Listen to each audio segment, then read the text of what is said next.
When creating a document, have you ever found that you needed to start one of the lines of text, say 3 inches from that left margin?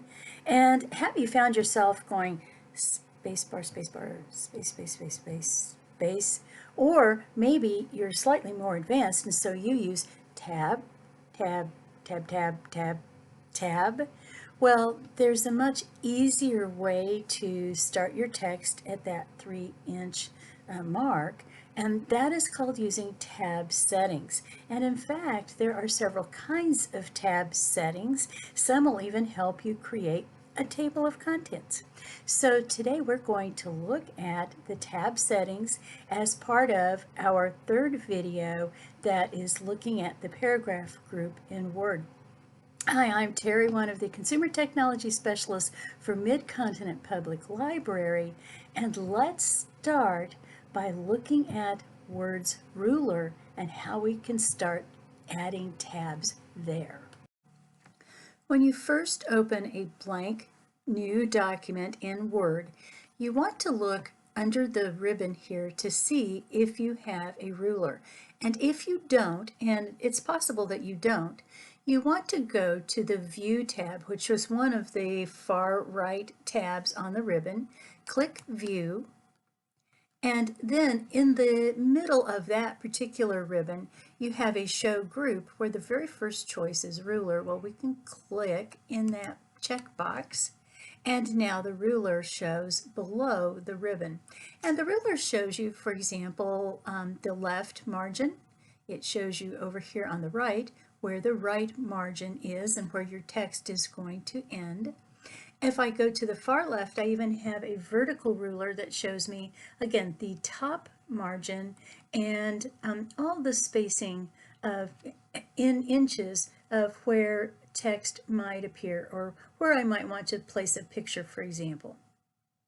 So these rulers can be great tools when you are trying to create a document. Well, for us today, though, we're going to just go back to the Home tab. And then we are going to look for the tab selector. So when you place tab settings on the ruler, you go to the left of this horizontal ruler and above this vertical ruler to find your tab selector. And it has, usually it is going to default to something that looks like a capital L. Now that's the left tab. That's the kind of tab that you use most of the time, where once it is set and you press the tab key on your keyboard, then wherever that tab was set, that is where you start typing, and all of your text just goes to the right of that particular setting. Now I can also click on that button again, and this time I have something that looks like an upside down T. That is a center tab. So now when I place a center tab on the ruler, the text that I type will actually kind of move back and forth as it centers itself on that particular tab. Well, let me click again. This time you have a backwards L, and that's really a right tab. And this is really an interesting tab in that when you take, again, your tab key on the keyboard and press it, and you go to a right tab, that is the far right portion of the text.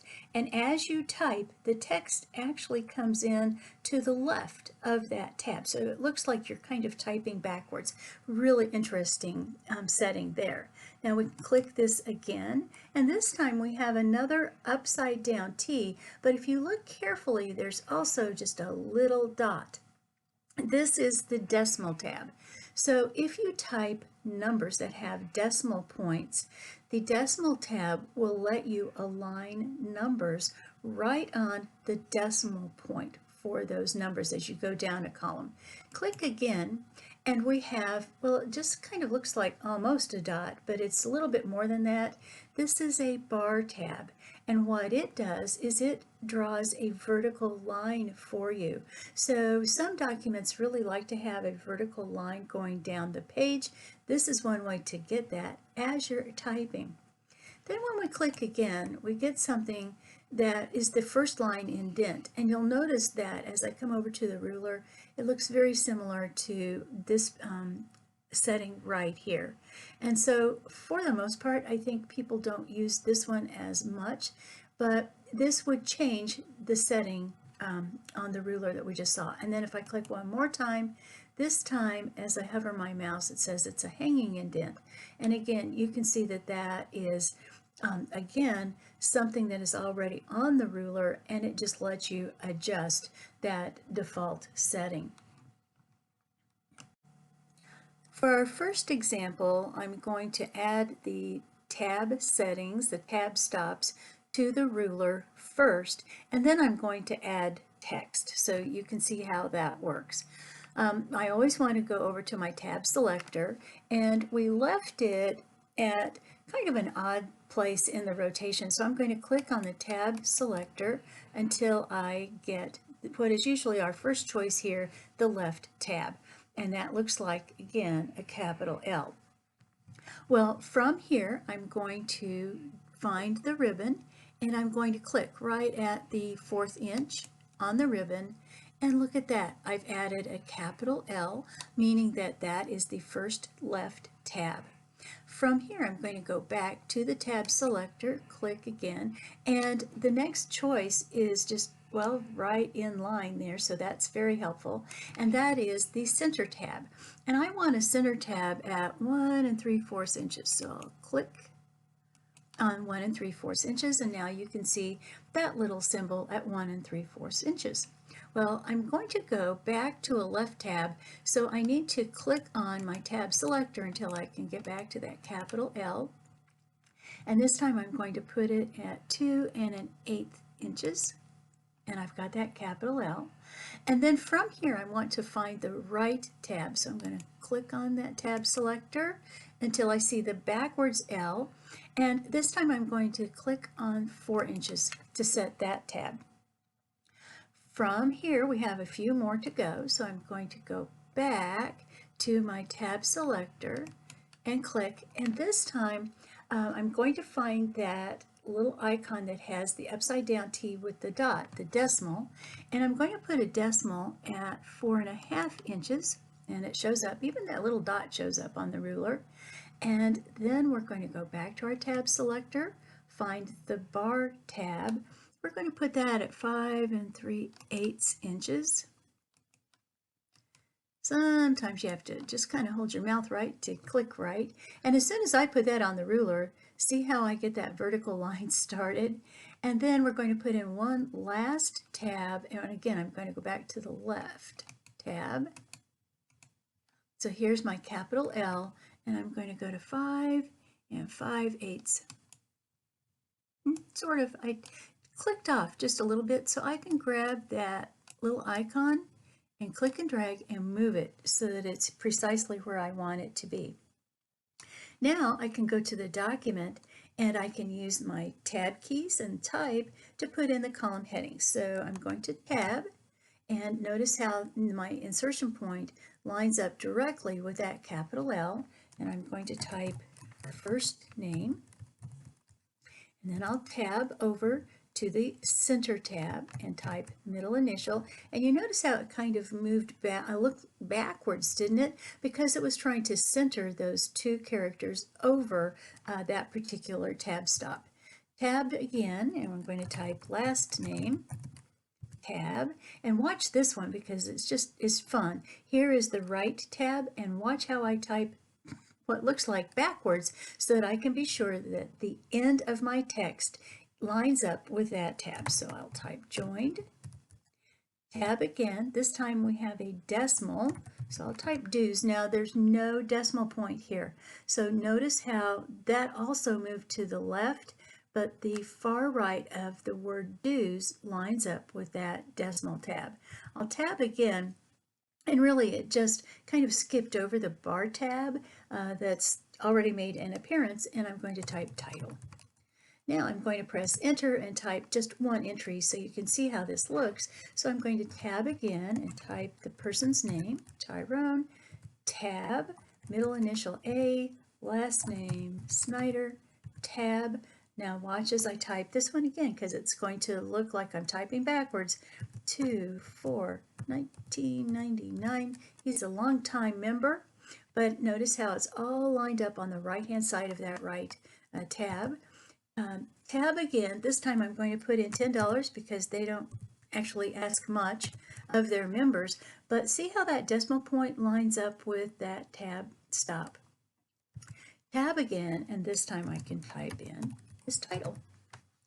And that is how we can very easily add tab settings to the ruler first, and then as we type, just tab through and put the text where we want it to be in the document. Sometimes you'll open a document that looks somewhat similar to our second example here, where you can see that there were some good intentions of typing in, say, the name, and then look how those addresses all line up together on the 1-inch mark. What causes that? But the phone numbers are all just jagged and all over the place. So it's highly possible that whether you typed it or someone else typed it, that they did use tabs between the different pieces of information. And the way we kind of can suspect that is the tabs are automatically placed every 1/2 inch. And since everything is lining up on that 1-inch line, it seems likely that we did have someone press tab between the name and the address. To verify that, we can go up to the paragraph group in the ribbon, and then at the top right of that paragraph group, we have the Show Hide button where we can click, and then it shows those arrows pointing to the right that are the symbol for using a tab key on your keyboard. So yes, after every name you have a tab, and after every address you have a tab. Well, if we don't like the way that is set up though, or maybe we just like to kind of even things out a little bit, then all we really need to do here is set some tabs using our tab selector. And the tab selector is again at that capital L for a left tab. Let's click on the 1 1/4 inch on the ruler here. And notice that address moved over, but nothing else did. So what happens, and it just makes better sense to do this. Let me undo. And I'm going to come back and select everything so that I can make those tabs affect everything in this document all at the same time. So again, I have the L for the left, and then at the 1 1/4, I'm going to click on the ruler, and now notice how address lines up very nicely on the 1 1/4 inch. And then I'm going to go to my tab selector and find a right tab, and for the right tab I'm going to go to 6 1/4 inches, which moves the phone number over to the far right. Now, interestingly enough, there were actually 2 tabs here between address and phone, so I do need to delete one of those tabs so that that will line up as well. Now I might decide to individually select the word phone and even make it a center tab. So let's go to our tab selector and kind of cycle through the rotation till we find center. Let's put center at 5 3/4. And again, because I didn't select everything, it only affects that first line. And now I have phone centered pretty much over this column, and yet the phone numbers are all right aligned. One thing that we looked at a little earlier was that we can certainly take any of these little icons, these little symbols that are on the ruler, and we can click and drag to move them however we choose. But if we decide that we don't want them, all you need to do is, again, just click on that little icon and click and drag just straight down off of the ruler. And when you do, it removes it off of the ruler. And in this case, then phone just, again, is right aligned. I have reset our example back to how it originally looked. And we want to look at one other way to set your tab stops. Now keep in mind that the text is already typed in, but we could just as easily set the tab stops first and then type. So we know from our experience that we need to select all of the text that is going to be affected by the tab stops, and we're going to go up to the paragraph group in the ribbon, and then in the lower right of that group there's a little button here that has an arrow pointing down and to the right, and that is called a dialog box launcher. When we click on that button, it opens a paragraph dialog box, but we're going to come down to the lower left where there is a tabs button. Click on tabs, and this window should look really familiar because this is how people used to always set tabs in Word. You'll notice that on the upper right of this window, it reminds you that tab stops are by default set for every ½ inch, but we can change that by typing in numbers here in the upper left. Below where we're going to type the numbers, we can also change the alignment, and this should look, again, very familiar now that we've already set some tab stops. We can set the alignment for left, center, right, decimal, and bar. Later on in our next example, we're even going to add a leader, but for our first example here, we're just going to make this document look like it did at the end of when we worked with it before. So first of all, we're going to put a left tab stop at 1.25, 1¼ inches. So I just type 1.25. I make sure that left is selected, and here's what's really important. Don't forget to do this. Go to set and click on that. And so now 1.25 moves into this lower box. Now I can type 6.25, and that was a right alignment. So we can click on right and set that tab and then click OK. And we again have that same look as we did before. Let me turn on my show hide button again and delete that one extra tab, and now we're back to where we were, where we have the different tabs set. And interestingly enough, notice that on the ruler you have the L at the 1.25 inches, and you have the right align tab at the 6¼ inches. So very similar, of just another way to do the same thing. So it's just whatever makes sense to you. For our last example, we're going to use a manually created table of contents, but this could be something like a menu or any kind of document that has information on the left that then you need to guide the reader's eyes over to the far right for them to see a price or a page number or something like that. So again, we are going to select the pre-created text here, and then we're going to go back to the paragraph group and our dialog box launcher.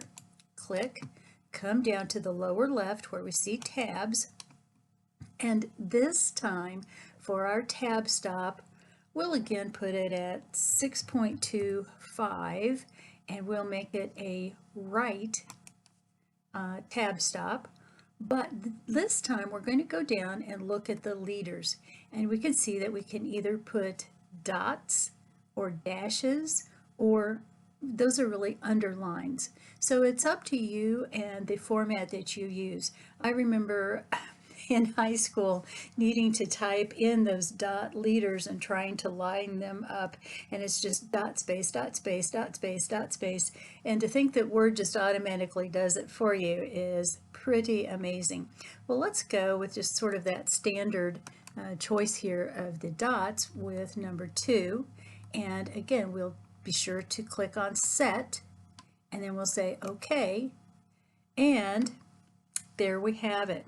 Chapter on the left, page number on the right, and notice how we have those dot leaders that lead your eye from the entry on the left to the page number on the right. To learn even more, be sure to go to mymcpl.org/online learning, where you will find our great online resources, which include Universal Class, lynda.com, and Learning Express Library. Be sure to join us each week as we present a variety of tech topics. Each week we premiere 3 new videos. You'll be able to find them at 1 o'clock on Wednesday and Friday, or at 2 o'clock on Tuesday. You can find us on Facebook at MCPL 360, or if you prefer, be sure to subscribe to our MCPL MO channel on YouTube, where you'll be able to find our MCPL Consumer Technology Resources playlist.